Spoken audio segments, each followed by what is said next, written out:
Sungguh-sungguh Allah sangat ridho ketika seorang hamba itu makan ketika sesuap nasi dia muji Allah, ketika minum seteguk nasi dia muji Allah. Itu kalau orang diridhoni Allah itu wali betul. Itu untuk jadi wali itu gampang, kamu makan ridho, kamu nginjak buminya Allah ridho seneng, kamu hidup keseharian aman seneng. Nah ini supaya sampean kita semua ngaji betapa panduan Rasulullah untuk menggapai ridho Allah itu banyak yang keseharian sekali. Saking kesehariannya banyak dalam hadis dan itu sahih. Nabi menyebut hal-hal yang keseharian. Hatta ma tas'alu fi imra'atika, kamu punya uang kemudian istri kamu bisa makan itu ibadah. Bahkan sebagian ibadah itu dicontohkan Nabi yang akhirnya diprotes sahabat. Yaitu wa fi buti ahadikum sedekah, kamu menggauli istri kamu itu ya sedekah. Sampai sahabat bilang yang benar ya Rasulullah. Ayati ahaduna syahwatahu wa huwa lahu ajrun. Masa urusan biologis, urusan syahwat kemudian dia dapat pahala. Nabi menjawab, alai salawadu aha fi haramin akana alaihi wisrun. Bagaimana kalau dia meletakkan ke yang tidak benar itu kan dosa.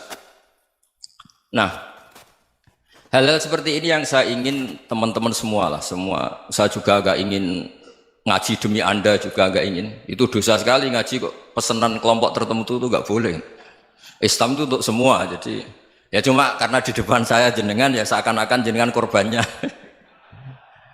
Itu ada ilmunya dalam usul fikih itu. Jadi orang itu harus ngaji usul fikih. Nama yang disebut, mungkin Mas Sufyan masih ingat zaman ngaji usul fikih. Nama yang disebut itu tidak jaminan sebagai prioritas perintah. Jadi misalnya gini, kebetulan yang di depan Nabi itu Abu Dzar. Nabi ya bilang, ya Abu Dzarin ini uhibbuka misalnya, atau ya Mu'ad ini uhibbuka, atau ya Abu Hurairah ini uhibbuka misalnya.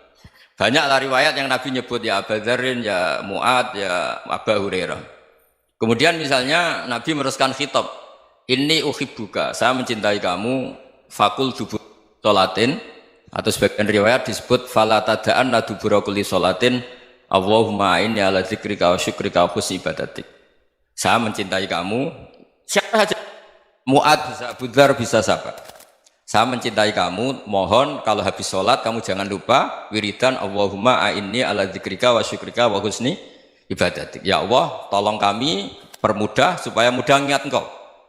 Anda tidak bisa mentang-mentang, wong nama saya Parmin, nama saya Purnomo, itu yang diperintahkan Mu'ad misalnya. Jadi yang disebut satu, tapi khitab itu untuk siapa saja. Saya teruskan ya. Jadi saya mohon semua kita melakukan kebaikan itu, kalau dalam kaidah fikih disebut al yakin la yuzalu bisyak. Banyak kebaikan yang kebenarannya itu 100%. Tidak punya efek samping ke pihak lain, ke kelompok lain, ke komunitas lain. Itu tadi misalnya Anda makan, dan itu murah sekali, hanya butuh satu piring. Setiap punyaan kamu muji Allah, setiap minum kamu muji Allah. Itu redaksinya Rasulullah SAW disebut Allah sangat ridho ketika seorang hamba makan, kemudian dia memuji Allah. Atau minum, kemudian dia muji Allah. Logikanya gampang, negara seperti ini yang kamu harapkan bentuknya kayak apa, mertua, ipar, komunitas, tetangga, itu nyata terjadi itu kan belum pasti. Sementara yang mesti terjadi adalah kamu butuh makan, kalau tidak mati.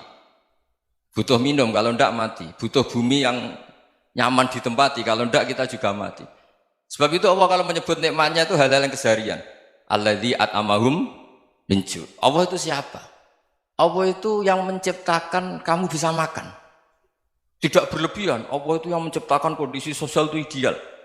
Zaman Nabi itu ya ada orang munafik. Orang-orang pilihan Allah itu juga diuji orang sekelilingnya yang macam-macam. Semua diuji sesuai konteks zaman dan waktu. Nah, tapi ada ibadah-ibadah yang selalu disarankan Nabi. Sampai Nabi itu pernah ditanya, ayul islami khairun ya Rasulullah, Islam terbaik itu gimana? Jawaban Nabi itu unik. It'amut to'am, Islam terbaik itu ya makan-makan, jangan santai-santai. Ketika Allah menyebut beberapa kebaikan, falak tahamal akobah, wa ma adrokan apa? Mal akobah. Terusannya apa? Fakku rokobah. Terusannya apa? Au it'amun fiyaumin di masubaya, atau acara makan-makan itu juga Islam. Kenapa? Ya bayangkan kalau tidak ada makanan, kita mati kan? Kondisi sosial tidak ideal itu Anda masih gak apa-apa, tapi kalau Anda tidak makan, Anda tidak minum, Kamu punya istri cerewet masih bisa hidup, punya mertua cerewet masih bisa hidup. Tapi kalau tidak makan bisa mati. Berarti penting mana istri sama makan? Penting mana? Makan. Semoga istri Anda dengar. Nanti kamu disuruh makan tapi pulang deh. Itu kalau dibahasakan makan masih memahami. Penting mana nasi satu piring dengan istri. Nggak ada nasi mati, nggak ada istri belum mati. Penting mana? Gak berani jawab kan? Nah, ternyata Anda ada garang kan di depan istri.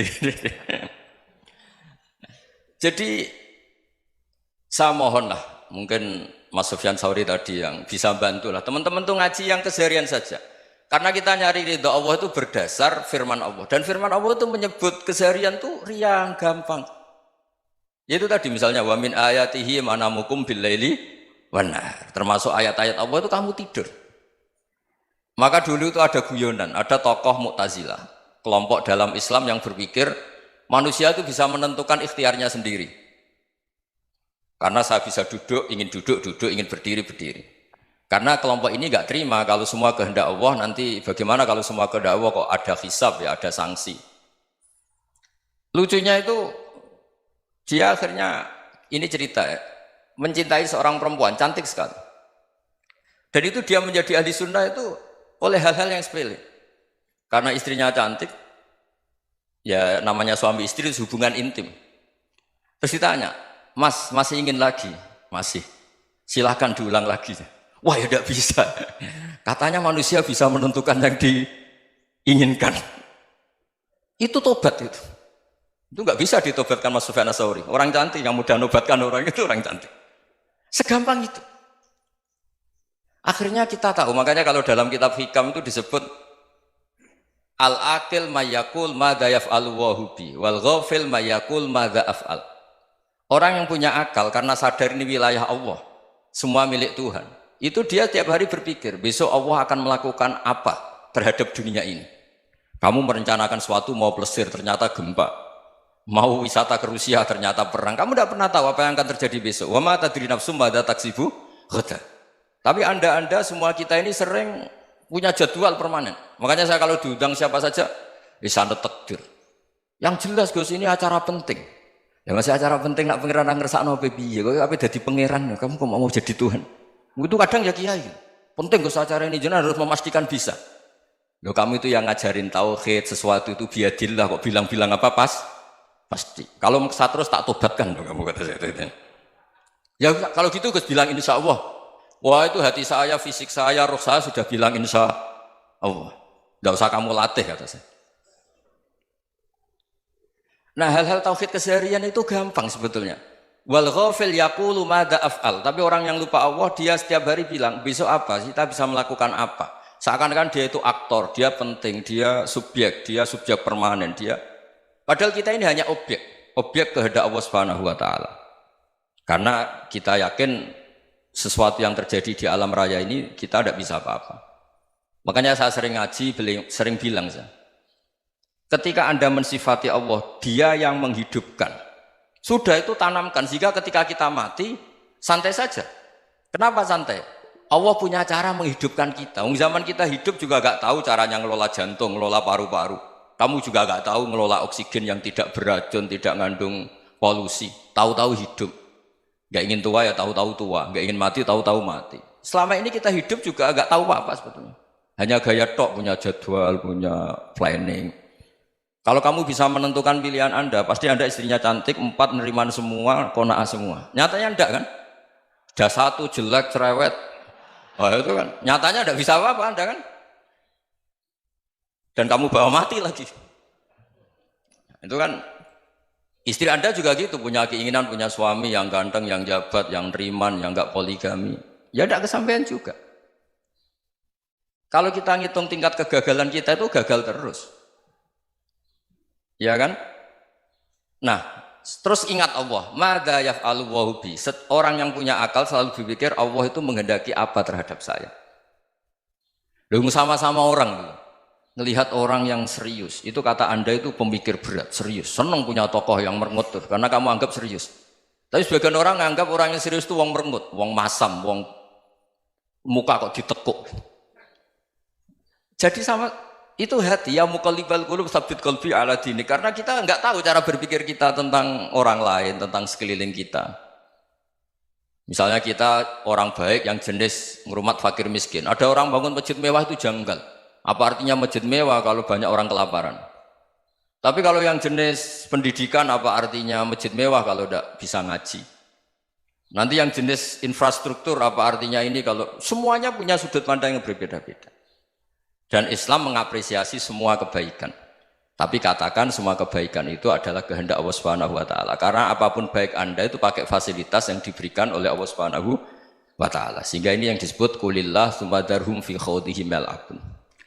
Ya kembali tadi ke tema-tema bahwa keseharian Anda ini sudah Islami. Saat Anda tidak bisa melakukan apa saja. Saya sering ada jenazah, biasanya kalau tetangga meninggal saya sering disuruh ngelepas. Saya bilang orang ini baik. Karena sering ngelamun di rumah, sering nganggur di rumah. Ditanya sama anaknya, kenapa Gus nganggur baik? Ya kalau dia nganggur artinya juga agak berbuat sesuatu yang maksiat kan? Ya kan? Orang nganggur di rumahnya ya tidak bunuh orang, tidak maling, tidak korupsi, ya namanya nganggur di rumah. Lah cuma istri cara pandang nganggur gak menghasilkan uang itu. Tapi juga gak menghasilkan kriminal kan? Jadi sebenarnya Islam itu makanya kalau sampai ngaji usul fikih itu ada kitab usul fikih namanya Lubul Usul, itu terkenal sekali di pesantren itu. Itu kalau ngapresiasi keseharian itu luar biasa. Izma min mubahin illa wa yatahaqququ bihi tarku haramimma. Karena keseharian yang mubah saat Anda lakukan itu ada kehebatan yang luar biasa, yaitu meninggalkan haram. Makanya dulu banyak orang-orang alim ketemu temannya itu guyon sampai semalaman. Itu biasanya yang semangat Islam itu kiai kok tidak tahajud, kiai kok tidak witir. Orang yang sedang mapan uangnya banyak, malam itu tidak kelayaban itu sudah luar biasa. Melawan nafsu supaya tidak maksiat itu sudah luar biasa. Supaya lupa guyon sama temannya semalaman sampai subuh. Gejolak-gejolokan mengenang zaman miskin, zaman kuliah nggak jelas, zaman apa. Melihatnya jangan tarkut tahajud. Seperti ini meninggalkan tahajud, tapi meninggalkannya ini talkul muharramat. Jadi kayak apa hebatnya? Sehingga Imam Ghazali punya riwayat yang agak unik. Hatta takuna ibadatu akhiri hadil ummah iku an-naum.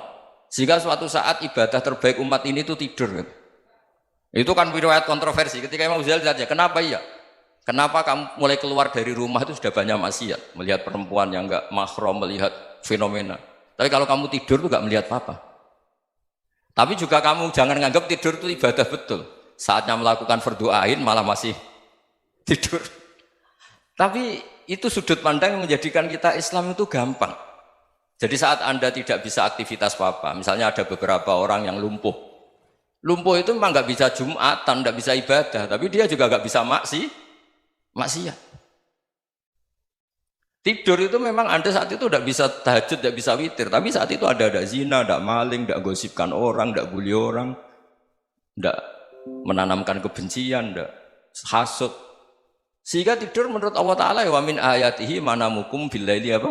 Wan-nahar. Karena di tidur itu selain ada unsur istirahat, jaga kestamina, juga ada unsur meninggalkan beberapa keburukan. Nah saya mohon ibadah yang keseharian ini kita jaga. Supaya kita semua baca ayat itu fasih. Fasih itu tertanam di hati. Allah itu siapa? Alladzi at'amahum min ju'i wa amanahum min khauf. Dan Allah kalau cerita di Quran itu anna sababnal ma'a sabba thumma syaqqaqnal ardha wa syaqqa fa ambatna fiha habba wa inaba wa qadba wa zaituna wa nakhla wa hadaika hulba. Kamu tahu saya ini siapa, kata Allah? Saya ini adalah Tuhan yang menurunkan air, kemudian ada tanaman banyak. Habba wa inaba wa qadba, ada zaitun, ada tin, kalau orang Jawa mungkin ada tela, ada padi, ada mangga, ada pisang. Sudah. Wa inaba wa zaituna wa nakhla wa hadaika hulba, ada perkebunan yang lebat. Tujuannya apa? Mata Allahkum, silahkan kamu pakai, kamu nikmati. Tapi karena kadang kita ini punya ide-ide besar. Tadi untuk syukur saja nunggu punya istri riman, rumah baik, tetangga baik, komunitas baik, semuanya baik baru syukur. Lama-lama nanti ada di surga, syukurnya nunggu surga paling kelas A. Itu sudah ada yang menghuni Rasulullah, kamu nggak boleh di situ. Masa untuk syukur saja? Repotnya Masya Allah. Jadi mohonlah Quran yang kalau Anda hafalkan juz sama itu kan ada ayat-ayat yang kayak tadi. Ya, fal yanzuril insanu ila ta'ami. Coba lihat Apa yang kamu makan ya? Dari mana? Dan untuk mempertahankan hidup kamu keseharian. Jadi jangan kira ibadah itu harus membentuk komunitas yang versi Anda. Ibadah itu harus yang hal yang mulu-mulu. Kesehariannya Anda alami. Loh ini saya tidak bikin-bikin. Saya ngaji bukan karena berdasar pesanan. Itu ayat yang saya baca kan betul ada ayatnya kan. Fal yang dzuril insanu ila ta'ami. Anna soba penal ma'ah sobba. Thumma syaqaqnal ardo syaqqa. Fa'ambasna fiha habba wa inabau wa qodba wa zaitunau wa nakhla wa hadaika ghulba. Terusannya apa? Mata'al lakum. Silakan kamu nikmati. Mata itu silakan kamu nikmati. Ya kayak sampean dikasih hidangan ya makan. Ya sudah makan. Habis makan ya minum. Habis itu ngantuk ya tidur. Ya sudah normal-normal saja. Kayak apa indahnya Islam. Tapi Anda mencari Islam yang gimana lagi? Nah itu yang diajarkan guru-guru kita, diajarkan sanad kita sampai Wali Songo, sampai Rasulullah SAW. Bahwa pada akhirnya ada jihad, ada perang. Itu dulu memang perang, bukan membunuh. Beda. Dulu kita dijajah Belanda ya perang, dan itu normal karena kita dijajah. Jadi ketika orang lain ingin baik sama kita, wa in ahadum minal musyrikin astajaroka ya fajirhu hatta yasma'a kalam Allah. Kalau mereka ingin baik ya kita baik. Makanya ada istilah musta'man, mu'ahad. Kalau mereka ingin damai, berdampingan dengan kemajmukan ya itu yang lebih baik. Karena memang Islam menghormati proses perdamaian. Wa in janahu lis-salmi ya fajnah lah. Kalau ingin damai ya kita harus